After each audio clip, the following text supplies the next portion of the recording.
Welcome to IAM Fundamentals, where we'll explore identity and access management in AWS.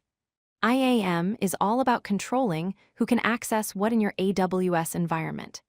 Think of it as the security guard of your cloud infrastructure, deciding which users can enter and what they're allowed to do once inside. So what exactly is IAM? It's built on two core concepts. First, identity. This defines who can access your AWS resources. Are they a developer, an administrator, or maybe an application? Second, access. This controls what actions they can perform once they're authenticated. Can they read data, modify it, or delete it entirely? IAM brings these two concepts together to provide complete security control. IAM comes with some powerful features that make it essential for AWS users. First, it's completely free to use. There are no additional charges for implementing IAM in your account. Second, it's a global service, meaning it's not tied to any specific region. Your IAM configurations apply across all AWS regions automatically. Third, it provides granular permissions, allowing you to create fine-grained access controls tailored to your exact security requirements. IAM is built on four core components. Users represent individual people or applications that need access to AWS. Groups are collections of users with shared permissions, making it easier to manage access for teams. Roles provide temporary credentials, typically used by AWS services to interact with other services on your behalf. And policies are JSON documents that define exactly what permissions are granted or denied. These four components work together to create a comprehensive access management system. Let's dive deeper into IAM users. These are permanent identities for people and applications. Users have long-term credentials, including a password for console access and access keys for programmatic access through the API or command line interface. A special type of user is the root user, which is created when you first open your AWS account. The root user has complete access to all resources and should be used sparingly. Always enable multi-factor authentication on the root user. The best practice is to create individual users for each person instead of sharing credentials, ensuring accountability and security. IAM groups help you organize users and manage permissions efficiently. Instead of assigning permissions to each user individually, you can assign them to a group, and all members inherit those permissions. This simplifies management significantly.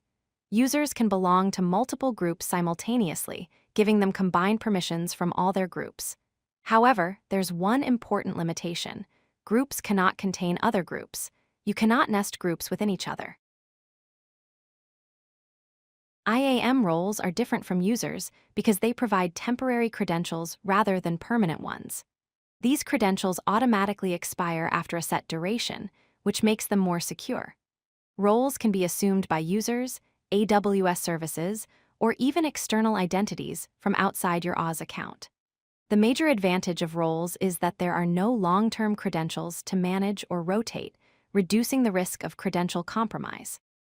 Roles are commonly used when one AWS service needs to interact with another, like an EC2 instance accessing an S3 bucket.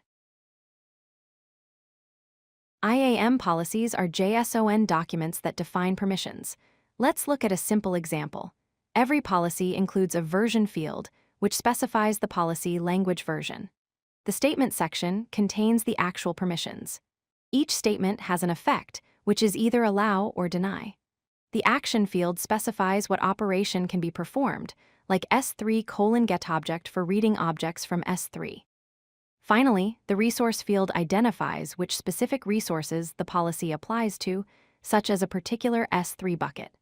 These policies are the foundation of IAM's access control system. There are different types of policies in IAM. Identity-based policies are attached directly to users, groups, or roles, defining what they can do. Resource-based policies are attached to resources themselves, like S3 buckets, specifying who can access them.